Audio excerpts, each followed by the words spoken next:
Can you hear me? Yes. Outstanding. Thank you. Thank you for attending, sir. Andrew Kreitz. I'm an Army cadet at UCLA. As I think we pretty much all know, over the course of the last couple of years, of course, we've seen much greater success in Iraq thanks to the surge, thanks to revised counterinsurgency doctrine. And a large portion of that success rests on the fact that we've managed to work very successfully with moderate Muslims, Sons of Iraq, et cetera, to work against the extremist elements of al-Qaeda in Iraq, the Yesh al-Mahdi, et cetera. The point being, don't we risk alienating, in order to combat this threat, we obviously can't just exterminate populations and we can't force everyone Nobody's saying to that. or anything like that. Certainly not. I'm not implying you are either. My point here is that in order to be able to win this war, we need to be able to moderate the Muslim world as a whole and cast out the extremist elements. Do we run the risk of alienating that population by taking too hardline a stance? I don't think we run any legitimate risk by speaking the truth of doing anything that would cause damage. I don't think that fantasy-based policymaking is ever wise. And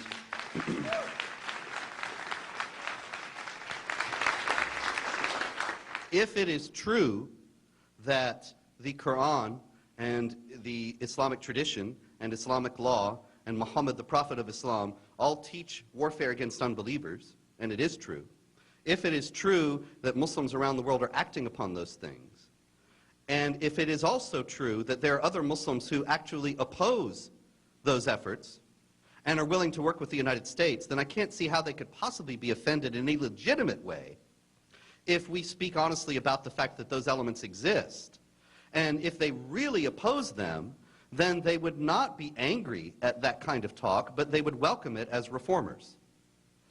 Thank you, sir. Hello, Steve Lindsay, Princeton University, and I suppose my question kind of will go a bit off of the previous. I was wondering if, given two sort of different perspectives at the Islamic faith in general, one I've at least seen articulated by Andy McCarthy, being a general skepticism of Islam because of its corruptibility, versus something like Jennifer Bryson, who has actually done studies for the military concerning possibly it being in the United States' interest to find and to study Islam in the more mainstream reformist view of it. And Bryson is a conservative and working at a conservative think tank. And if you feel that there's any plausibility to that kind of compromise, or even if there is common ground. I don't think that there can possibly be any real basis for common ground without knowing where we're setting our foot, without understanding what we're dealing with fully. And so, in the first place, there's been a lot of talk, and I'm not speaking about Jennifer Bryson in particular or anyone in particular, but there is an awful lot of talk among conservatives as well as among others about moderate Muslims and moderate Islam, without really understanding, without ever having any clear definition of what would constitute a moderate. And so you have outlandish things like Dalia Mogahed and John Esposito in their book, Who Speaks for Islam, which is essentially a Gallup poll, an international Gallup poll, determining the attitudes and assumptions that prevail in the Islamic world. And they classify as moderates those who think that the Jews are behind 9/11 and America deserved what it got. I think they're cooking the data a little bit there. And that's not the only place. The United States government has pursued a policy since 9/11 that essentially amounts to, if you're not blowing something up right now, you're a moderate. The problem there is that completely ignores the stealth jihad I was referring to in the talk, that there are groups that are trying to advance the Islamic agenda, but by peaceful means. I think that the violent peaceful distinction is useless, because precisely that there are these groups that exist, that you have people like Omar Ahmed saying, we want the Quran to be the only law of the land in the United States. Even though Omar Ahmed will never blow anything up, I still consider that under the oath of office that Barack Obama took as President of the United States to preserve, protect, and defend the Constitution of the United States, he should see the movement to make the Quran the only law of the land as a threat to that, and ought to apply existing sedition laws to it. But Omar Ahmed is generally classified as a moderate, and so are others like him.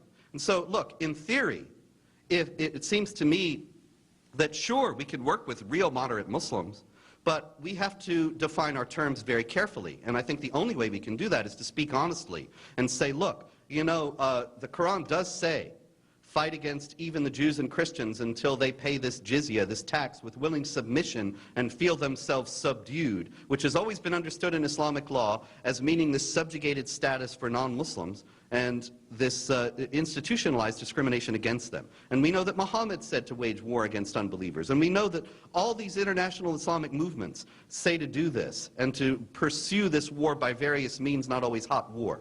And so, you, sir, Mr. Moderate Muslim, will you repudiate those things, please? Will you come up with some spiritualized understanding of these things that make them benign? And do you affirm peaceful coexistence on an indefinite basis with unbelievers in a free society that does not institute any religious law as the law of the land? In a society like ours where we have the non-establishment of religion. And if we can get an affirmation of that in deed and in word, then I'm happy to work with a guy like that. The problem is that those kinds of questions aren't ever even asked in the public sphere, because of political correctness, and because of ignorance, and because of the disinformation campaign that is part of the OIC Stealth Jihad. Thank you. Mark Easton, the School of Oriental and African Studies, London. I think we have a major problem in the Middle East where all of the pro-democracy movements are almost all Islamists, wanting to see an Islamic State and caliphate and all the rest of it. And I think we have a major problem of, do we either support medieval regimes that suppress Islamists, or do we support democracy and risk having Islamists win? And I was just wondering what your solution to that would be. Well, that is the Hobson's choice, because you're absolutely right.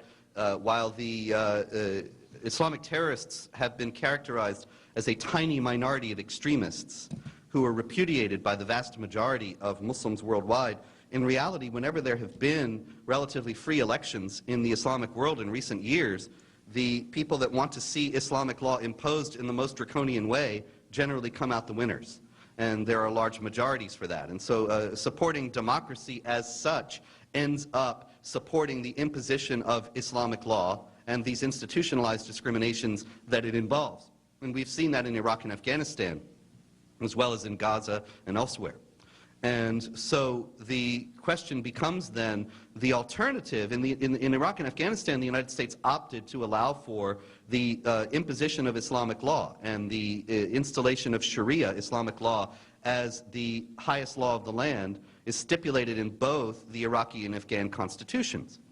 And so that's one method, and at the same time the United States is also doing the opposite and contradictory thing by supporting the Mubarak regime in Egypt and the secularists in Pakistan, the Musharraf regime and then Zardari now. And they are working against the imposition of Islamic law, at least in its full force, in Egypt and Pakistan. Neither choice is good, really. And it would seem to me that in a larger sense, if we are committed primarily to the defense of the United States and of our allies, that we don't really need to be funding these regimes at all, and don't need to be sending money to them, which is kind of stupid and suicidal to start with. We've given billions of dollars to the Pakistanis since 9/11 to fight terrorism, and they have turned around and given that money, a large part of it, to those terrorists they're supposed to be fighting. And this has been documented even in the New York Times. And so why do we keep giving money to them? Barack Obama's response to that revelation was, well, we have to give them more money so they can fight the terrorists. Well, you know, if I beat myself on the head with a mallet and then I say, gee, it hurts, I guess I'll beat myself on the head with a mallet some more. It's ridiculous. And so this is the situation that we're in. I think we should stop